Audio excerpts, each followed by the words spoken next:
Estamos de volta com um bate-papo esportivo aqui na TV Horizonte. Pessoal, mais uma dica.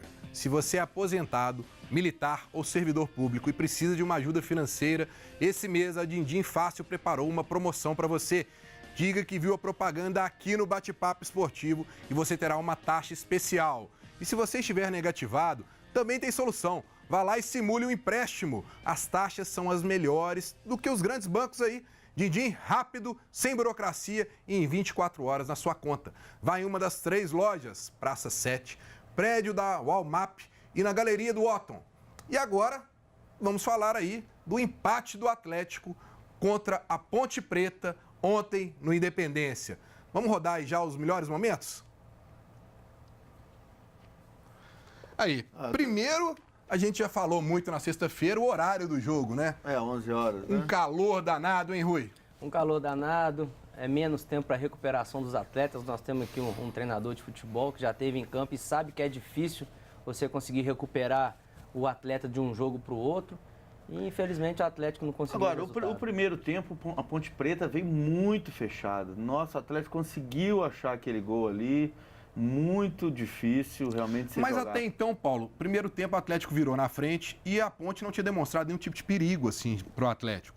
No segundo tempo, aí nós estamos vendo já o gol do Luca. Golaço, né? Um apagão, em 3 minutos você leva 2 gols. É. Como é que é isso, Milagres? Vai tudo por água abaixo que o treinador faz aquela preleção de intervalo, volta com o resultado e logo no começo leva 2 gols e é virada. Como é que fica aí o esquema?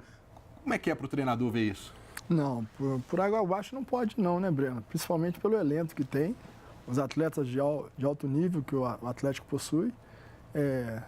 São desajustes que acontecem dentro de uma partida de futebol, porque você não consegue, em sã consciência, ter concentração total de 100% do primeiro minuto ao 90º. Isso é impossível, nenhuma equipe consegue isso.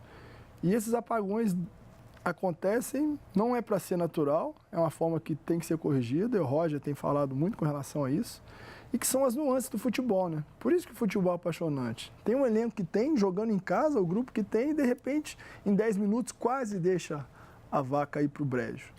Agora, o Rui, a gente viu que a Ponte Preta, depois do 2-1, teve vários momentos aí que podia ter feito até o terceiro. Vitor interviu bem. O Roger fez algumas mudanças, muita gente não gostou da saída do Casares, depois ele colocou atacante, né? Depois voltou e colocou o meia, o Otero.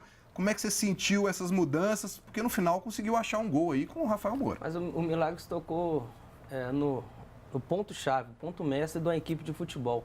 Uma equipe de futebol, mesmo com grandes jogadores igual o Atlético tem, jogadores experientes, desorganizada, tem o mesmo poder de uma equipe pequena, sem jogadores de nome, e às vezes até pior, o Paulinho, ela estando organizada. A Ponte Preta não é uma equipe que tem grandes nomes, é uma equipe que, se você for lá na questão da qualidade, tem uma qualidade menor do que a do Atlético, só que o Atlético nesse jogo, ele se desorganizou muito.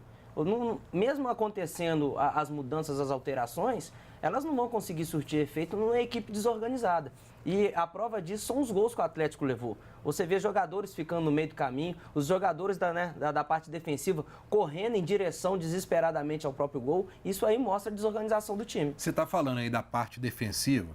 A gente separou aí um trecho da coletiva do Roger, que ele fala justamente dessa parte defensiva. E aí vamos colocar vocês para comentar sobre isso aí. Vamos ouvir aí. Esse tipo de acontecimento, já frisei várias vezes para os atletas, não pode voltar a acontecer. O time que quer ser campeão tem que ser forte defensivamente. Mesmo quando entra jogadores com características ofensivas, tem que participar do processo defensivo. Senão, dessa forma, vou ter que empilhar volantes no time, né, ou colocar o time com zagueiros para me tornar mais forte defensivamente. Essa é a questão fundamental, né? Essa é a análise feita, né? E os números comprovam isso junto com as atuações e os resultados. Paulo, a gente observa aí o Roger realmente insatisfeito com a questão defensiva. E outros momentos da coletiva, ele citou que o time tem que saber lidar com a situação de estar com o resultado na mão também, não menosprezando talvez o adversário. Como é que você viu aí essa questão defensiva? Você acha que houveram realmente erros individuais ou foi no coletivo? Eu acho que o Atlético tem essa deficiência principalmente pela lateral direita, né, em cima do Marcos Rocha. Você vê que a maioria dos gols que o Atlético toma são sempre daquele lado ali, pela velocidade. Né? Ele tem uma deficiência, o Roger já devia ter... Você não vai tirar essa deficiência do Marcos Rocha, né? Porque ele é bom ofensivamente e tal, mas defensivamente ele deixa muito a desejar. O que tem que haver é uma menor sintonia ali com o volante ou com o próprio zagueiro, né? Porque ele toma bola demais nas costas. Né? Uma coisa... E se a gente Nesses últimos 3 jogos, né? O Atlético praticamente tomou todos os gols por aquele lado. E se a gente observar no lance dos gols, o Adilson não acompanhou. Mas foi naquela hora que ele sentiu a lesão. Que a gente... Segundo informações, foi justamente na hora que ele sentiu um desconforto muscular é que houve essa jogada. Em cima do Adilson, eu vi o desempenho dele um pouco abaixo das últimas partidas. Mas justamente por ele ter vindo de um centro do futebol, onde a gente sabe que a exigência física é um pouco menor. O pessoal fora do Brasil não treina na mesma intensidade que a gente treina, não tem o mesmo número de jogos. Então essa adaptação dele vai ser um pouco mais demorada. E essa sequência de jogos que o Atlético fez, eu acho que aí é a culpa do Roger. Porque todo jogador quer jogar, né, Miller? Se o Miller chegar para um jogador dele e virar e falar assim, você tem condições de jogo? O atleta, não, eu tenho. Não, mas o treinador tá ali sendo, né, para poder ver essas coisas. E o Adilson, ele, no meu modo de ver, ele estava sentindo a parte física, mesmo antes da contusão.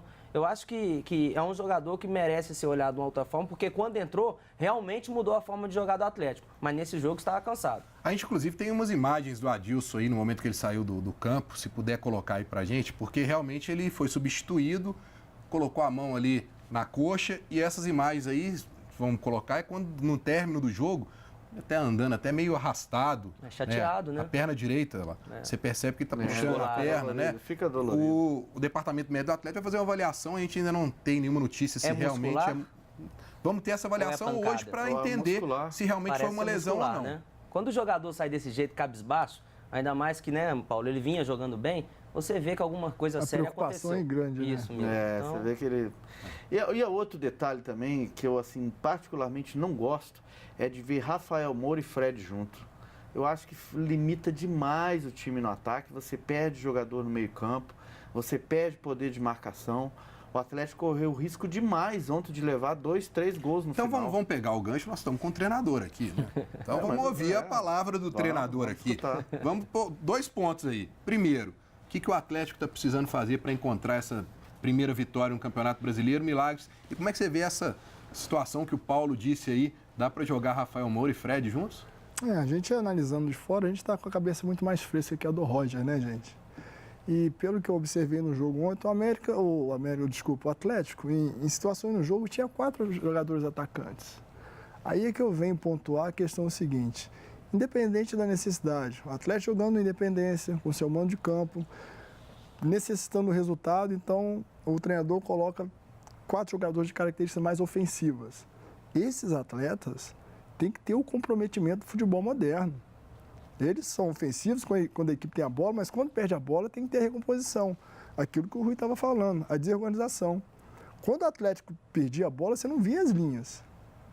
Quando ele vai jogar fora, joga na Libertadores, você vê desenhadinhas as 2 linhas de 4 ali atrás da linha da bola, procurando ocupação de espaço para retardar essa bola chegar lá no Vitor. Nesse jogo, não. Porque está jogando em casa, tem que atacar igual o Índio? Não é assim. O treinador colocou os 4 jogadores de características mais ofensivas, sim, para conseguir os 3 pontos. Mas esse jogador de características mais ofensivas tem que se comprometer na recomposição defensiva. Isso é obediência tática. É simples. Sobrecarrega a defesa. Aí, claro, os zagueiros são sujeitos a erros. Ficam vulneráveis e aí a torcida começa a cair. Já tem a característica que o Paulinho falou do próprio, todos nós conhecemos, o futebol mundial conhece a característica do Marcos Rocha, que é mais ofensivo. Então, olha a vulnerabilidade. Você já tem 4 jogadores mais ofensivos, você já tem um lateral que é totalmente ofensivo, e aí? Quem marca?